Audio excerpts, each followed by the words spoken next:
नमस्कार दोस्तों, हमारे YouTube चैनल स्टॉक टाइम में आपका स्वागत है। इस वीडियो में हम बात करेंगे कुछ ऐसी कंपनियों के बारे में जिनमें आज कई खबरें देखने को मिली हैं। इन खबरों की वजह से ये कंपनियां कल बाजार के टाइम में फोकस में रह सकती हैं। तो कौन कौन सी कंपनियां हैं जिनमें खबरें हैं, इस पे हम चर्चा करेंगे। इसके अलावा हम बात करेंगे एएसएम लिस्ट के बारे में। आज करीब 20 कंपनियों पर एएसएम की कार्रवाई होते हुए देखने को मिल रही है। वहीं कुछ कंपनियां एएसएम लिस्ट से बाहर भी की गई हैं।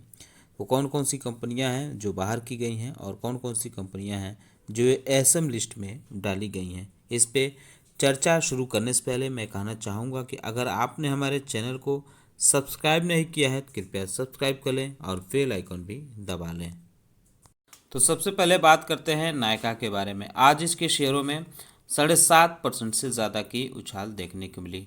आज कंपनी ने अपने बिजनेस अपडेट भी दिए हैं। उसका कहना है कि बीपीसी यानी beauty and personal care segment की जो मांग है वो काफ़ी कड़ी हुई है, यानी बढ़ी है मांग। उसने ये भी अनुमान जताया है कि इस बार क्वार्टर 4 में उसकी जो प्रॉफिट है वो देखने को मिल सकती है, स्ट्रॉन्ग प्रॉफिट देखने को मिल सकती है, यह कंपनी ने अनुमान जताया है। इसके अलावा इसमें एक ब्लॉक डील भी आज देखने को मिली है।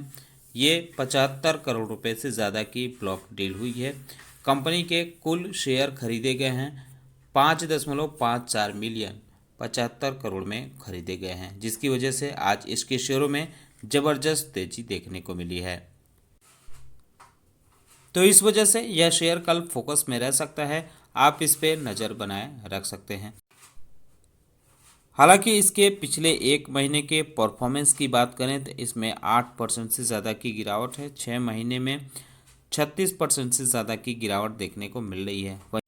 इसके अलावा हम बात करते हैं यस बैंक के बारे में। तो आप इस पे भी कल नज़र रख सकते हैं, क्योंकि कंपनी ने अपने बिजनेस अपडेट जारी किए हैं। इसने बताया है कि उसकी जो क्रेडिट है उसमें ग्रोथ अच्छी खासी देखने को मिल रही है। 11% की ग्रोथ इस मार्च के क्वार्टर में दिखाई है कंपनी ने। उसका कहना है कि 2 लाख करोड़ के आसपास इसकी क्रेडिट रही है। तो आप इस पे भी नज़र रख सकते हैं।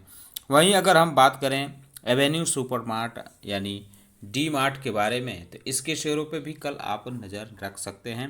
आज कंपनी के शेयरों में 2.5% से ज़्यादा की उछाल देखने को मिली। इस कंपनी ने भी अपने बिजनेस अपडेट किए हैं। उसने बताया है कि उसका रेवेन्यू फ्रॉम ऑपरेशन 10,337 करोड़ रुपए मार्च के क्वार्टर में रहा है, यानी इसमें 20% से ज़्यादा की ग्रोथ देखने को मिली है। वहीं अगर बात करें स्टोर की, तो जो टोटल स्टोर है वो 324 कंपनी ने बताया है। तो आप इस पे भी नज़र रख सकते हैं। हीरो मोटो कॉर्प पे भी नज़र रख सकते हैं। हालांकि आज इसके शेयरों में बहुत ज़्यादा उछाल नहीं रही है, लेकिन इसमें उतार चढ़ाव आज बाजार टाइम में ज़्यादा देखने को मिला। आज इस कंपनी ने भी अपने एक खबर के बारे में ऐलान किया है। उसने कहा है कि उसने एक अपने एम्प्लॉय के लिए एक योजना लॉन्च की है, वॉलेटरी रिटायरमेंट स्कीम। ये कंपनी के स्टाफ के लिए लॉन्च की गई है योजना। हालांकि माना जा रहा है कि इससे कंपनी की जो एफिशिएंसी है इसमें इम्प्रूवमेंट देखने को मिलेगा। तो इस वजह से हो सकता है कि कल यह शेयर भी फोकस में रहे, आप इस पर नज़र बनाए रख सकते हैं। Equitas finance small finance bank के बारे में भी बात करेंगे। आज इसके शेयरों में 3% की गिरावट देखने को मिली, लेकिन आज बैंक ने भी अपने बिजनेस अपडेट बताए हैं। कंपनी ने कहा है कि 36% ईयर ऑन ईयर ग्रोथ दिखाया है ग्रॉस एडवांस में। उसका कहना है कि 28,061 करोड़ रुपए इसका ग्रॉस एडवांस इस क्वार्टर में रहा है, यानी क्वार्टर 4 में रहा है।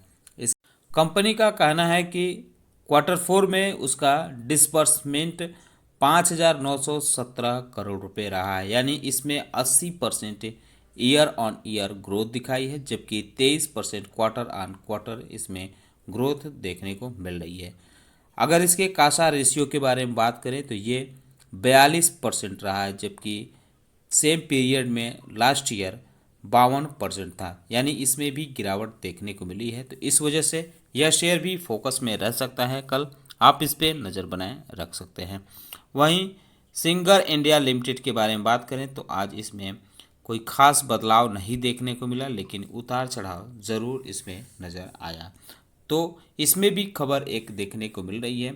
इसके मैनेजिंग डायरेक्टर थे राजीव बजाज, इन्होंने इस्तीफा दे दिया है अपने पद से। अब उनकी जगह राकेश खन्ना को एग्जीक्यूटिव वाइस चेयरमैन और मैनेजिंग डायरेक्टर नियुक्त किया गया है, जो 5 अप्रैल से लागू माना जाएगा। तो इस वजह से यह शेयर भी फोकस में रह सकता है, आप इस पर नज़र बनाए रख सकते हैं।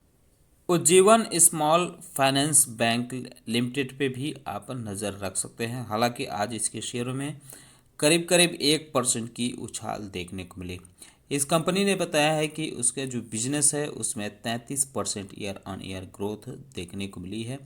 ये रहा है 24,114 करोड़ रुपए Q4 में इसका रहा है, और इसका डिसबर्समेंट 6,000 करोड़ रुपए रहा है। तो आप इस पे भी नज़र रख सकते हैं, यह शेयर कल फोकस में रह सकता है। इसके अलावा अगर बात करें हम टाटा स्टील की, तो टाटा स्टील ने भी अपने बिजनेस अपडेट दिए हैं। हालांकि आज इसके शेयरों में 0.5% की उछाल देखने को मिली। कंपनी का कहना है कि जो भारत में उसका प्रोडक्शन है उसमें 5.1% की उछाल रही, यानी उसका जो प्रोडक्शन रहा है ये 5.15 मिलियन टन रहा है Q4 में, जबकि इसकी डिलीवरी में 0.6% की उछाल देखने को मिली है, और डिलीवरी 5.15 मिलियन टन रही है पिछले साल के मुकाबले। कंपनी के यूरोप में जो बिजनेस है उसके बारे में बात करें तो उसका प्रोडक्शन में कोई खास बदलाव नहीं देखने को मिला है, 2.31 मिलियन टन रहा है, लेकिन डिलीवरी में इसमें गिरावट देखने को मिली है, 11% की गिरावट इसमें नज़र आ रही है। तो आप इस पे भी नज़र रख सकते हैं, कल यह शेयर फोकस में रह सकता है। अब बात करते हैं एएसएम लिस्ट के बारे में। तो ये एएसएम की शॉर्ट टर्म लिस्ट है, इसमें कुल 13 कंपनियों को शामिल किया गया है। अमराइज bioscience limited, Centum electronics limited, Cosmo Ferrites limited, India Nivas limited और जागरण लैंप्स लिमिटेड। इसके अलावा जैसेज industries limited, Johnson pharma care limited और Kesar petro products limited, Krishna venture limited, mystic electronics limited और नर्मदा एग्रोबेस लिमिटेड। इसके अलावा एसएमएल इसुजू लिमिटेड और Sonal अधेसिव्स limited. इन कंपनियों को एएसएम के शॉर्ट टर्म लिस्ट में डाला गया है, जो 6 अप्रैल से इस लिस्ट में कंसोलिडेट करेंगे। वहीं एक कंपनी है, इस पर सख्ती बढ़ाई गई है, विर्गो ग्लोबल लिमिटेड, इसको हायर स्टेज में डाला गया है एएसएम के शॉर्ट टर्म लिस्ट में। अगर इसमें से बाहर की गई कंपनियों के बारे में बात करें तो 4 कंपनियां एएसएम के शॉर्ट टर्म लिस्ट से बाहर की गई हैं, इंडोकेम लिमिटेड और नागरिका कैपिटल इंफ्रास्ट्रक्चर लिमिटेड। इसके अलावा सुमेधा फिजिकल सर्विस लिमिटेड और श्री बजरंग अलायंस लिमिटेड, इन चारों कंपनियों को एएसएम के शॉर्ट टर्म लिस्ट से बाहर किया गया है। अगर एएसएम के लॉन्ग टर्म लिस्ट के बारे में बात करें तो इसमें आज 3 कंपनियों को शामिल किया गया है, Fineline circuits limited, 21st century management service limited और वर्धमान पॉलीटेक्स लिमिटेड। इनको 6 अप्रैल से एएसएम के लॉन्ग टर्म लिस्ट में डाला गया है। इसके अलावा जेट इंफ्रा वेंचर लिमिटेड और लाटी मेटल इंडस्ट्रीज लिमिटेड को हायर स्टेज में मूव किया गया है, यानी ये पहले स्टेज 1 में थी जो अब स्टेज 2 में डाल दी गई हैं। एक कंपनी है जिसको स्टेज 4 में डाला गया है, काइनटेक रिन्यूएबल एनर्जी लिमिटेड। तो आप इस पे भी नज़र रख सकते हैं। आज इसमें से किसी भी कंपनी को बाहर नहीं किया गया है। जो कंपनियां एएसएम लिस्ट में डाली गई हैं या जिनको बाहर किया गया है, इनके शेयरों पे कल इसका असर देखने को मिल सकता है।